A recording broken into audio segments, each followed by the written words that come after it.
Paz, queridos, bom dia a todos. Esse é o primeiro vídeo do nosso canal Café Teológico. Por que Café Teológico? Porque o café, o cafezinho, aquele que a gente para no meio da tarde, depois das refeições para tomarmos, não é uma refeição completa, mas sim um pequeno momento que separamos para desfrutar desse líquido maravilhoso que é o café. Inclusive, já estou aqui com a minha xícara. Apresenta a minha irmã, lá de Campos do Jordão. Muito obrigado, minha irmã. Minha irmã Gleice, que mora em São Paulo. E é um momento, né? Eu decidi fazer esses vídeos e criar esse canal para nós separarmos um pequeno e breve momento para estarmos trazendo de maneira muito simplória, é claro, algumas verdades acerca da teologia, acerca de assuntos importantes e inerentes da nossa fé cristã. E o primeiro assunto do nosso primeiro vídeo que eu quero trazer é a canonicidade da Bíblia. Nós temos a Bíblia como nosso livro de regra e fé. Mas de que maneira podemos comprovar a legitimidade deste livro, ou deste compêndio de livros, né? Que são 66 livros na verdade, até porque a palavra Bíblia no original significa biblion, do latim, que significa biblioteca, ou ajuntamento, conjunto de livros. Então, de que maneira esses 66 livros chegaram até as nossas mãos nos dias de hoje? Então vamos de maneira muito rápida e, claro, muito simplória falar acerca da canonicidade da palavra de Deus.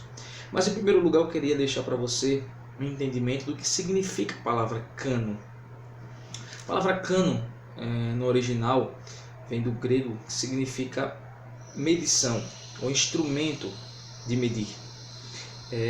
Com o tempo essa palavra ela foi mudando um pouco o seu sentido e se tornou regra básica da fé, de prática. Filipenses 3,16, queria ler com vocês, diz o seguinte o apóstolo Paulo: mas naquilo que já chegamos, andemos segundo a mesma regra e sintamos o mesmo.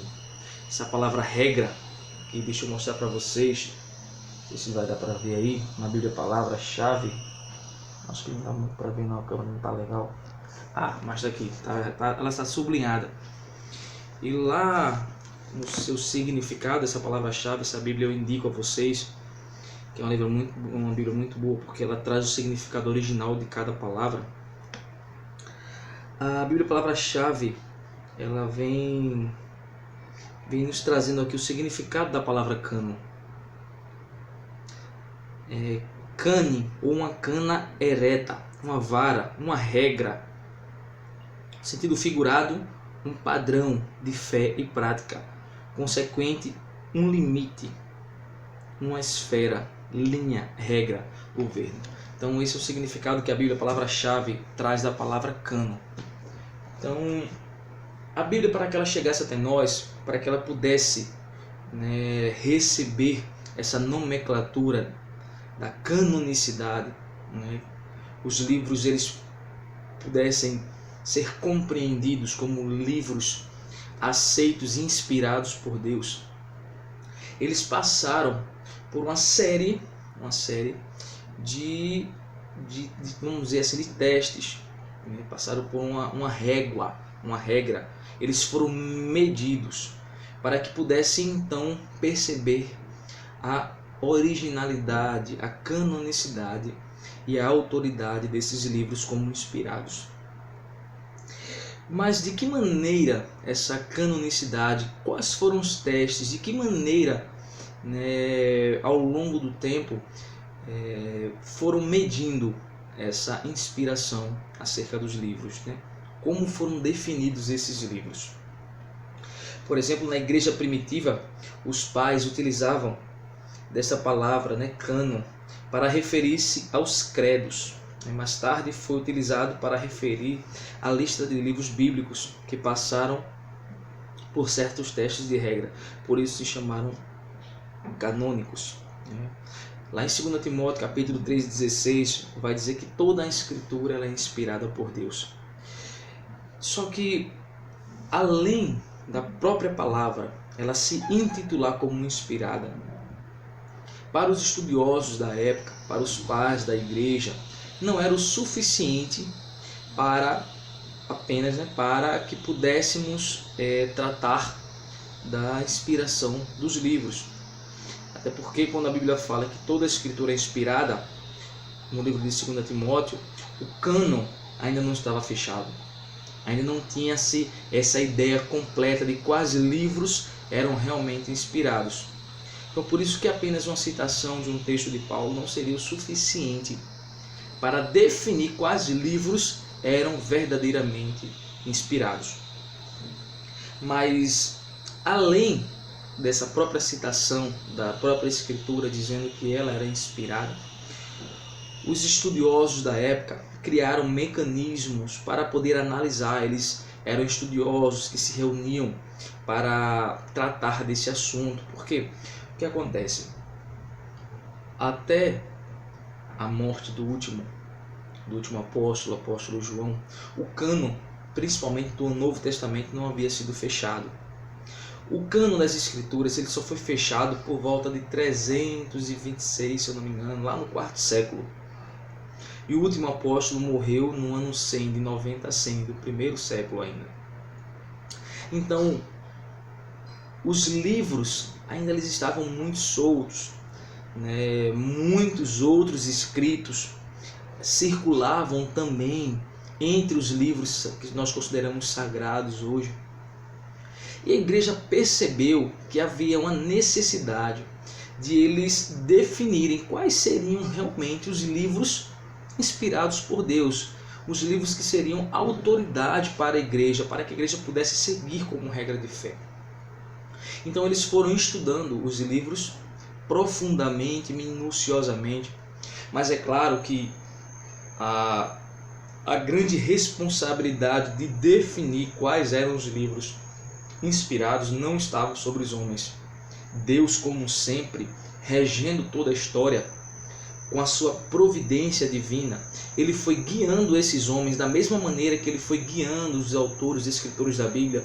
Ele também foi guiando, principalmente os pais da igreja no período da patrística. A gente depois vai falar um pouco sobre o que é isso, quem foram os pais da igreja, o porquê o nome pai, porquê patrística. Então depois em outro vídeo a gente vai tratar um pouco sobre esse assunto.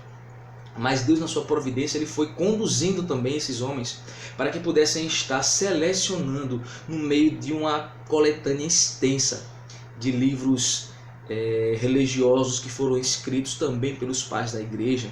A gente observa que muitos pais da igreja também escreveram muitos livros.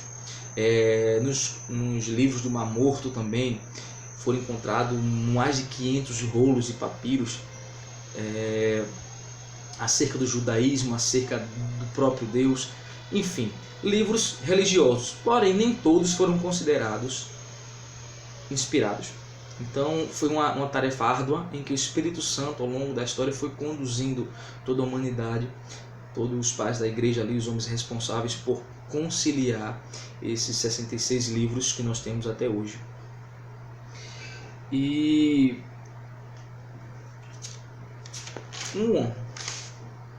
um dos métodos utilizados, né, por esses estudiosos na época foram as evidências segundo a lei e os profetas. A própria lei, ela em si, ela vai se autodefinindo como inspirados, como livros que possuem autoridade divina. Então temos algumas referências tanto na lei de Moisés, no Pentateuco, nos 5 primeiros livros da Bíblia. Penta vem de 5, teucos, rolos ou livros. Nos primeiros 5 livros da Bíblia, eles vêm trazendo referências onde eles atribuem aos escritos de Moisés autoridade, autenticidade, assim também como aos profetas. Eu vou citar aqui algumas referências, para não ficar muito extenso o vídeo, você vai lendo em casa depois. Mas as referências são, por exemplo, Josué, capítulo 1, versículo 7 e 8, 1 Reis, 14 e 6, Esdras, capítulo 6, versículo 18, Daniel, capítulo 9, versículo 11, e Malaquias, capítulo 4, do versículo 4. Então, nesses textos você vai ver uma afirmação trazendo uma autoridade tanto para os 5 primeiros livros da lei escritos por Moisés, quanto para os outros livros, os profetas escritos. Então, é uma das evidências onde a própria Bíblia ela vai trazendo cerca da autenticidade aos seus próprios escritos. Mas não para por aí, não é apenas a Bíblia se auto-autorizando, mas, por exemplo, como eu já citei, né, os rolos do Mar Morto, os papiros que foram encontrados no Mar Morto, como eu falei, mais de 500 escritos foram encontrados naquele compêndio de papiros, né, documentação excepcional, extraordinária acerca da historicidade, né, da igreja, do povo de Deus. No meio desses escritos, nós podemos encontrar trechos e passagens de todos os 39 livros do Antigo Testamento nesses rolos do Mar Morto. E além dessas passagens dos 39 livros, nós temos também muitos livros que não foram considerados autorizados, inspirados por Deus, mas que esses outros livros, na verdade, muitos deles são comentários desses 39 livros que nós temos como inspirados no Antigo Testamento.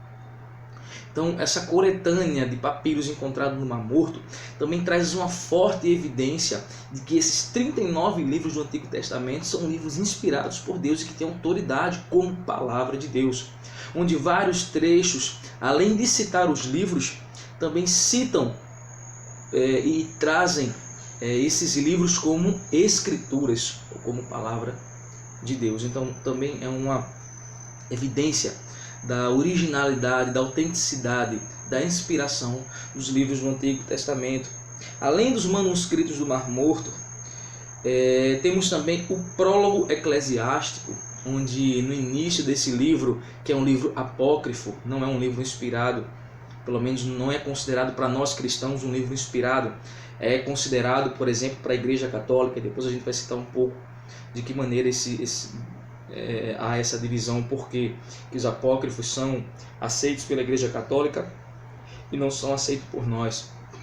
Então, nesse livro apócrifo de Eclesiastes, no seu prólogo, ele cita, numa divisão bem interessante, os livros do Antigo Testamento.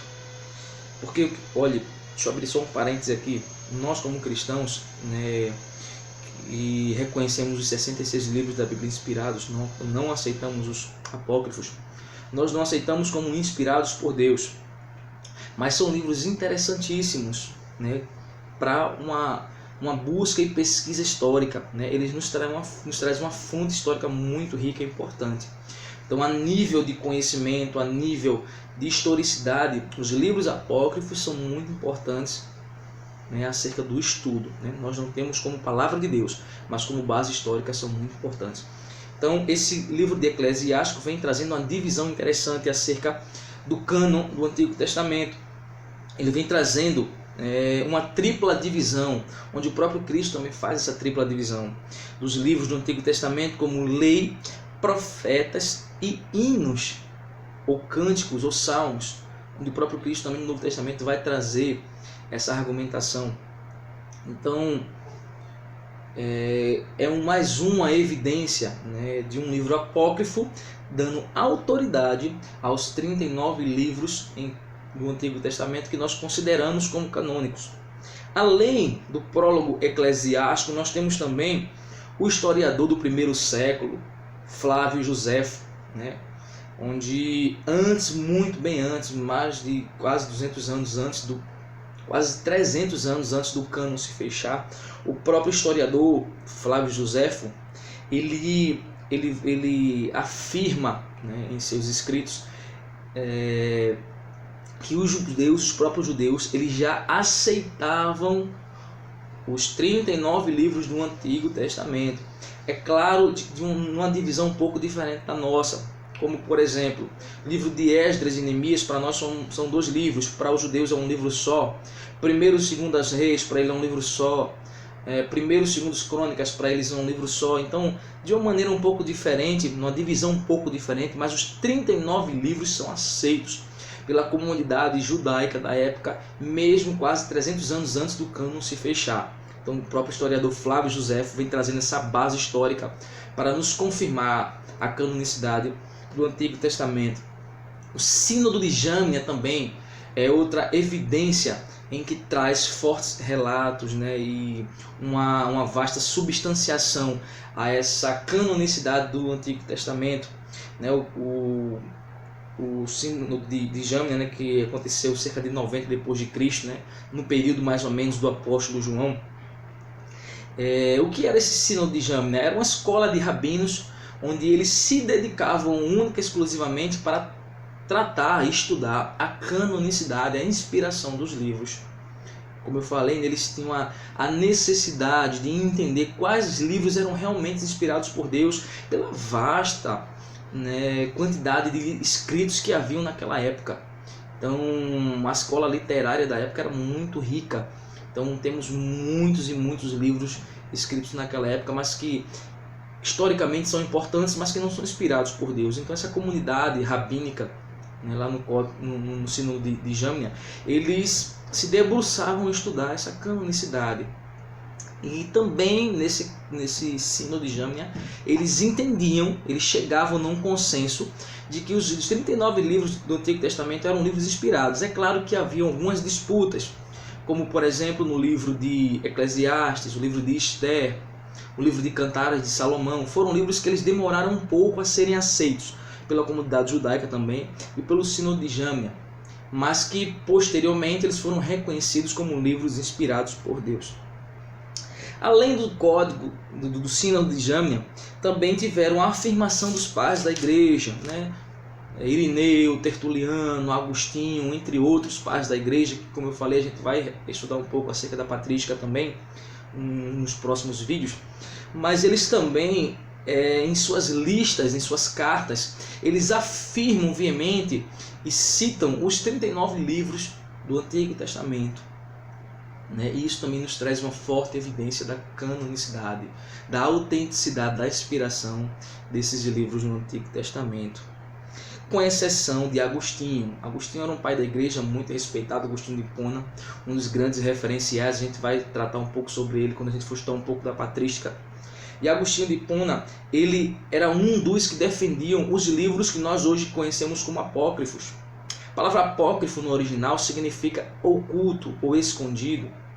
Então, os livros apócrifos, eles são livros que eles foram aceitos por algumas comunidades, por algumas, como a Igreja Católica, e foram rejeitados por outros, como nós cristãos não aceitamos os livros apócrifos como livros inspirados.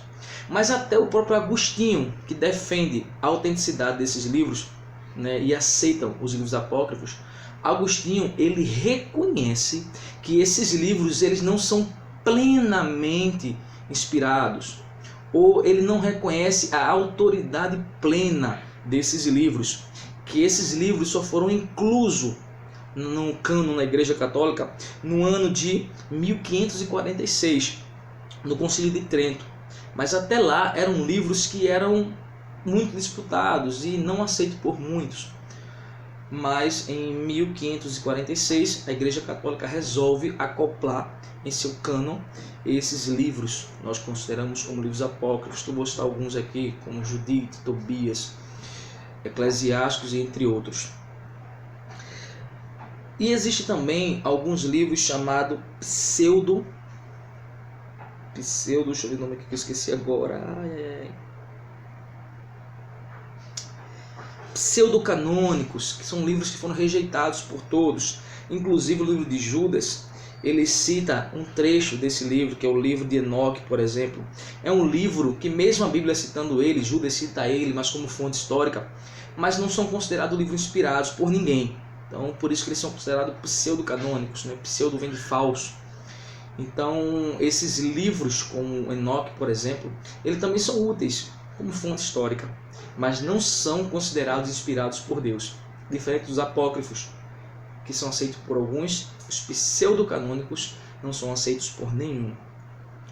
Uma das questões pelo qual nós cristãos não aceitamos os livros apócrifos é que, como eu falei, muitas vezes as escrituras ou até os pseudocanônicos ou os apócrifos citam os 39 livros que nós consideramos inspirados, mas a gente não vê nenhum desses livros citando nenhum apócrifo. Então, se nós temos a citação dos 39 livros que nós consideramos inspirados no Antigo Testamento, até pelos próprios apócrifos, nós temos essas citações, nós não vemos de maneira nenhuma os apócrifos sendo citados. Então é um dos motivos que nós não aceitamos os livros apócrifos. Mas esse também é um tema que a gente pode abordar em algum outro vídeo. Ok? Então, essas foram as evidências, né, que nos trazem a convicção da canonicidade, da inspiração, da autenticidade, da autoridade dos livros do Antigo Testamento. Próximo vídeo eu vou estar falando da canonicidade do Novo Testamento, né, que da mesma maneira que os livros do Antigo Testamento passaram por uma cerca, uma bateria de exames, né, para que pudessem atestar a sua inspiração, os livros do Novo Testamento também passaram por alguns testes de autenticidade. Não que os testes ou foram os homens que deram autenticidade aos livros, mas foram essas pesquisas que nos revelaram que aqueles livros possuíam autenticidade e inspiração. Amém? Espero que esse vídeo tenha ajudado vocês. Como eu falei, não é nenhum assunto aprofundado, é apenas uma breve pincelada acerca de alguns assuntos que a gente vai estar sempre tratando nos vídeos, mas que você possa se empenhar em estudar, em buscar mais conhecimento, em examinar profundamente as Escrituras, porque é um vasto material riquíssimo que pode nos ajudar muito, agregar valor, nos dar conhecimento, conhecermos ainda mais o nosso Deus Todo-Poderoso, porque Ele é tão misericordioso que nos deixou as Escrituras para que pudéssemos aprender um pouco mais acerca da sua pessoa. Eu espero que esse vídeo tenha ajudado cada um de vocês. Um abraço e até o próximo vídeo. Que Deus abençoe a todos. Eu vou ficar aqui com o meu cafezinho.